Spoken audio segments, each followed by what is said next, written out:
Hi friends, நான் உங்கள் mister driver. இன்னைக்கு வீடியோவில் நம்ம என்ன பார்க்க போறோம்னு பார்த்தீங்கன்னா பம்பர் டு பம்பர் இன்சூரன்ஸை பற்றி ஃபுல்லாக பார்க்க போகிறோம். இதுக்கு முன்னாடியே பார்த்தீங்கன்னா தேர்ட் பார்ட்டி இன்சூரன்ஸ் பார்த்துட்டோம், காம்ப்ரஹென்சிவ் இன்சூரன்ஸ் பார்த்துட்டோம். ஸோ இப்போ நம்ம பார்க்க போகிறது கடைசி video bumper to bumper insurance பார்க்க போகிறோம். வாங்க அதில் நிறைய குறைகள்லாம் பார்க்கலாம். ஓகே ஃப்ரெண்ட்ஸ், இப்போ பார்த்தீங்கன்னா நம்ம கடைசியாக பார்க்கக்கூடியது bumper to bumper insurance. Bumper to bumper இன்சூரன்ஸ்னால் என்ன, பம்பர் டு பம்பர் இன்சூரன்ஸ் எப்படி கவனிக்கணும், ஸோ அது என்ன பண்ணுது அப்படிங்கிற நம்ம டீட்டெயிலாக பார்க்கலாம். பம்பர் டு பம்பர் இன்சூரன்ஸ்னால் நிறைய பேர் நினச்சிட்டு இருக்காங்க, அதுதான் நிறைய உண்மையும் கூட. ஆனால் அதில் என்ன பார்க்கணும்னு நான் சொல்கிறேன் பாருங்க. பம்பர் டு பம்பர் இன்சூரன்ஸ்னால் ஃப்ரண்ட் பம்பர்லேருந்து பேக் பம்பர் வரையும் ஆகக்கூடிய அத்தனை விஷயத்தையும் அவங்க ஃப்ரீயாக பண்ணி கொடுத்துருவாங்க அப்படின்னு நினச்சிட்டு இருக்காங்க. ஆனால் அது உண்மை தான். அது எந்த அளவுக்கு உண்மை அப்படிங்கிறத நான் உங்களுக்கு டீட்டெயிலாக சொல்கிறேன். இப்போ பார்த்தீங்கன்னா ஒரு வண்டி ஆக்சிடென்ட் ஆகுது அப்படிங்கிறப்போ பார்த்தீங்கன்னா ஃப்ரண்ட்டில் போய் அடிக்குது, இல்லை பேக்கில் அடிக்குது. ஒரு உதாரணம் சொல்கிறேன் பாருங்கள். ஃப்ரண்ட்டில் பம்பர் இருக்குது, அதுக்கப்புறம் பார்த்தீங்கன்னா பம்பரை தாண்டி நமக்கு கண்டென்சர் இருக்குது, ரேடியேட்டர் இருக்குது, இதெல்லாம் இருக்குது. ஸோ நம்ம இதுக்கு முன்னாடி பார்த்தோம் பார்த்தீங்களா, அதே மேட்டர் தான். ஸோ அதில் பார்த்தீங்கன்னா இத்தனை பர்சன்டேஜ்னு கொடுக்குறாங்க இல்லையா, இதில் அப்படி கிடையாது. Zero claim. ஸோ ஜீரோ கிளைம்னா நீங்கள் ₹1 கூட பே பண்ண வேண்டியதில்லை அப்படின்னு சொல்லுவாங்க. ஆனால் அது கிடையாது. நான் அனுபவத்தில் சொல்கிறேன். பம்பர் டு பம்பர் இன்சூரன்ஸு நீங்கள் என்ன ரூபாய்க்கு போட்டிருந்தாலும் சரி, மினிமம் 500லேருந்து அட்லீஸ்ட் 1500 வரைக்குமாவது நீங்கள் பே பண்ண வேண்டியிருக்கும். அது ஒரு கம்பெனியை பொறுத்து, நீங்கள் கொண்டு போய் விடுற ஷோரூமை பொறுத்து இருக்குது. ஓகேங்களா? ஸோ இந்த பம்பர் டு பம்பர் இன்சூரன்ஸில் முக்கியமாக நம்ம கவனிக்க வேண்டியது அமௌண்ட். ஸோ இப்போ அமௌண்ட் பார்த்தீங்கன்னா நம்ம என்ன பண்ணுவோம்னா, நம்ம கையில் காசு இல்லை, ஆனால் பம்பர் டு பம்பர் இன்சூரன்ஸ் பண்ணணும். எந்த company bumper to bumper insurance கொடுக்குறோம் அப்படின்னு பார்ப்போம். ஸோ எந்த கம்பெனி இதில் முக்கியமாக காசு கம்மியாக கொடுக்குறான்னு பார்ப்போம். கம்மியாக கொடுக்கக்கூடிய விஷயங்கள் பம்பர் டு பம்பர் அப்படின்னா பம்பர் டு பம்பர் பேருக்கு தான் இன்சூரன்ஸ் ஒழிய காம்ப்ரஹென்சிவ் இன்சூரன்ஸ் தான் உள்ளே இருக்கும். ஸோ இதுக்கு இவ்வளோ தான் தருவோம், அதுக்கு அவ்வளோ தான் தருவோம். இல்லை சார், பம்பர் டு பம்பர் நாங்கள் போட்டோமே, அது ஏன் நீங்கள் எங்களுக்கு ஜீரோ கிளைம் தானே, நீங்கள் ஏன் இப்போ காசு கட்ட சொல்கிறீங்க அப்படின்னு நம்ம எப்போ கேட்போம்? அவன் காசு கட்ட சொல்கிறப்ப தான் கேட்போம். ஸோ இதை முன்னாடியே நம்ம பார்க்கணும். பம்பர் டு பம்பர் இன்சூரன்ஸ் நம்ம போட போகிறோம். ஸோ இவ்வளோ கம்மி ரேட்டுக்கு பம்பர் டு பம்பர் இன்சூரன்ஸ் எப்படி கொடுப்பான்? ஸோ அதெல்லாம் நீங்கள் முன்னாடியே ஃபஸ்ட்டு சர்ச் பண்ணிக்கணும். பம்பர் டு பம்பர் இன்சூரன்ஸ்னாலே பார்த்தீங்கன்னா ஐடி வேல்யூன்னு ஒன்று இருக்குது.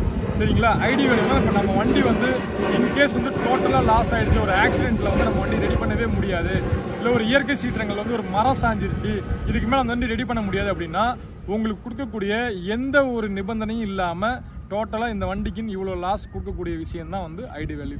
அந்த ஐடி வேல்யூ பார்த்தீங்கன்னா ஒவ்வொரு வருஷத்துக்கும் வண்டியோட மார்க்கெட் ரேட்டை பொறுத்து தான் அந்த வண்டிக்கு இவ்வளோ தான் வேல்யூ இருக்குன்னு சொல்லி டிசைட் பண்ணுவாங்க. அந்த அமௌண்ட்டை வச்சு தான் உங்கள் வண்டிக்கு உங்களுக்கு அந்த இன்சூரன்ஸோடைய அமௌண்ட்டை எல்லாம் பொதுவாகவே அப்படி தான் கால்குலேட் பண்ணுவாங்க. ஸோ இப்போ இந்த பம்பர் டு பம்பர் இன்சூரன்ஸில் பார்த்தீங்கன்னா உங்களுக்கு இன்ஜின் ப்ரொடக்ஷனு, அதுக்கப்புறம் பார்த்தீங்கன்னா ஒயரிங், அந்த எலக்ட்ரிக் இருக்குது பார்த்தீங்களா, அதனுடைய ப்ரொடக்ஷனு, அதுக்கப்புறம் அந்த எலி கடிக்கிறது, போகிறது வர்றது, இந்தமாரி பம்பர் டு பம்பர் இன்சூரன்ஸில் தனித்தனியாக கேட்டகரி இருக்குது. ஸோ அந்த பம்பர் டு பம்பர் இன்சூரன்ஸில் ஒவ்வொரு கேட்டகரியும் நீங்கள் டிக் பண்ணுறப்போ அந்த கேட்டகரிக்கு ஏற்ற மாரி 200, 300, 400 ஒவ்வொரு டிக்குக்கும் ஒவ்வொரு வெரைட்டியான அமௌண்ட் இன்க்ரீஸ் ஆகிட்டே வரும். ஒரு எக்ஸாம்பிளுக்கு நான் சொல்கிறேன் பாருங்களேன். இப்போ நான் பம்பர் டு பம்பர் இன்சூரன்ஸ் போடுறேன். அப்படி நான் போடுறப்போ எனக்கு இன்ஜின் ப்ரொடக்ஷன் வேணும். ஏன்னா ஜென்ரலாக அப்போ இன்ஜின் ப்ரொடக்ஷன் கொடுக்க மாட்டாங்களா இன்சூரன்ஸில் அப்படின்னு ஒரு கொஸ்டின் இருக்கும். அந்தமாரி கொடுக்க மாட்டாங்க. ஸோ இதெல்லாம் கிளைம் ஆகாதுங்க அப்படின்றவாங்க. நான் சொன்னேன் பார்த்தீங்களா, பம்பர் டு பம்பர், முன்னாடி பம்பர்லேருந்து பின்னாடி பம்பர் வரைக்கும் அப்படின்னு நினச்சிட்டு இருக்கீங்க பார்த்தீங்களா, அது தப்பு.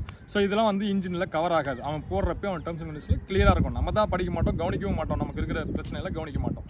ஸோ இது பார்த்தீங்கன்னா இப்போ நமக்கு ஒரு வண்டி அடிபடுதுன்னா பெரிய சேதாரம் எங்கன்னா அந்த இன்ஜின் ரூம் தான் ரொம்ப முக்கியம்.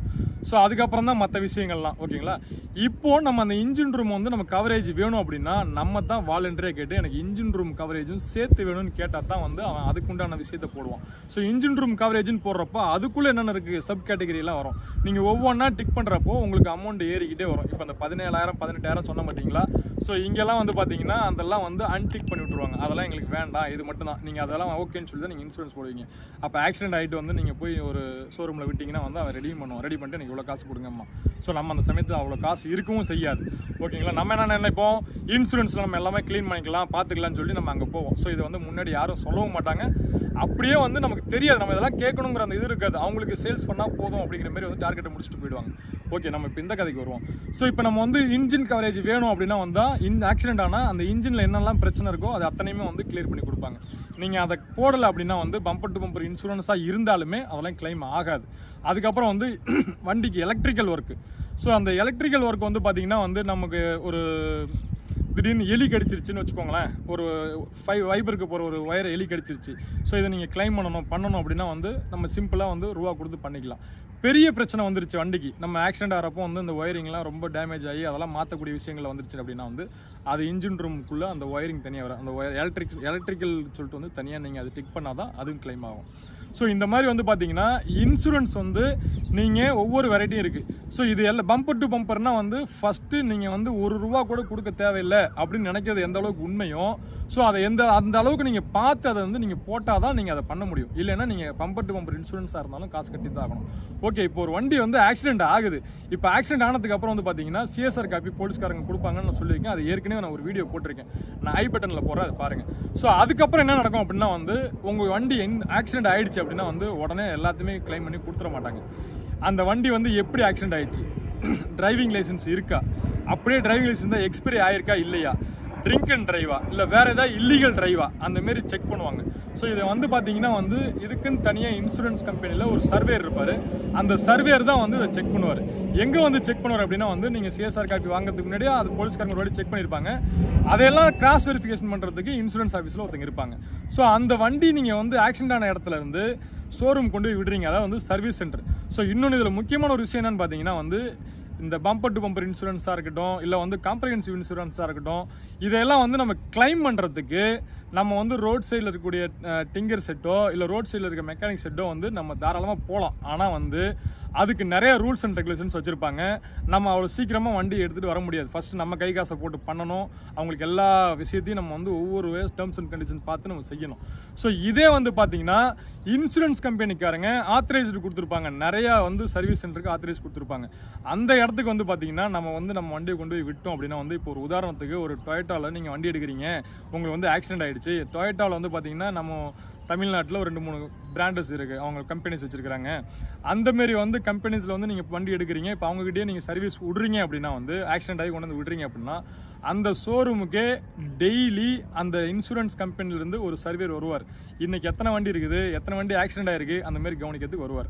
ஸோ அந்தமாரி கவனிக்க வரவங்க இதையெல்லாம் பார்த்து தான் கவனிச்சு கொடுப்பாங்க. ஸோ இது நிறைய பேர் வந்து பார்த்திங்கன்னா போலீஸுக்கு வந்து போக மாட்டாங்க, சின்ன டேமேஜாக இருக்கும். இதையெல்லாம் வந்து அந்த சர்வேர் கவனித்து தான் உங்களுக்கு இன்சூரன்ஸ் வந்து கிளியர் பண்ணுவார். ஸோ இந்த பம்பர் டு பம்பர் இன்சூரன்ஸ் வந்து இந்தமாரி கிளைம் பண்ணுறப்போ வந்து அவங்க நான் இவ்வளோ தான் கொடுப்பேன், அதில் ஒரு ஆர்கியூமெண்ட் போகும், நாங்கள் இவ்வளோ தான் கொடுப்போம், அதுக்கு அவ்வளோ தான் கொடுப்போம்னு சொல்லி. இல்லை நாங்கள் இது கிளைம் கொடுக்க மாட்டோம் அப்படின்னு சில இதுக்கெல்லாம் கிளைம் கொடுக்க முடியாது அவங்களால, ஏன்னா அந்தமாரி நம்ம ஏதாவது ஒன்று பண்ணியிருப்போம். ஸோ அதனால் வந்து பார்த்திங்கன்னா பம்பர் டு பம்பர் இன்சூரன்ஸ் போடுறது எப்போவுமே என்னையை பொறுத்த வரைக்கும் நம்ம கையில் இப்போ நம்ம இன்றைக்கி இன்சூரன்ஸ் போடுறது காசு இருக்கும். ஸோ இன்றைக்கி நல்லா இருப்போம், நாளைக்கு நம்ம வந்து ஏதோ ஒரு ஃபினான்ஷியல் ப்ராப்ளத்தில் மாட்டிருப்போம். அந்த சமயத்தில் தான் பார்த்து நம்ம வண்டி ஆக்சிடென்ட் ஆகும், நமக்கு ஏதாவது ஒன்று ஆகும். ஸோ அந்தமாரி பண்ணுறப்போ அந்தமாரி நடக்கிறப்போ நம்ம பம்பர் டு பம்பர் இன்சூரன்ஸ் போடுறப்போ மேக்ஸிமம் ₹1500 தான் நமக்கு வந்து செலவு. ஆனால் அதையும் நம்ம முன்னாடியே பார்த்துக்கணும், இவ்வளோ தான் நம்ம கட்டப்படுமா இதுதான் தெளிவாக கேட்டுக்கிட்டு அதுக்கப்புறம் நீங்கள் போட்டிங்கன்னா best. So bumper to bumper insurance தான் வந்து இன்றைக்கி இருக்க நிலைமையில் என்னையை பொறுத்த வரைக்கும் வந்து பெஸ்ட்டுன்னு சொல்லுவேன். ஸோ அந்தமாரி பெஸ்ட்டுன்னு போகிறப்போ அதெல்லாம் நீங்கள் பார்த்துக்கிட்டு போட்டிங்கன்னா பெட்டராக இருக்கும். வேறு ஏதாவது உங்களுக்கு தேவைன்னா கமெண்டில் போடுங்க, நான் அதுக்கும் வீடியோ போடுறேன்.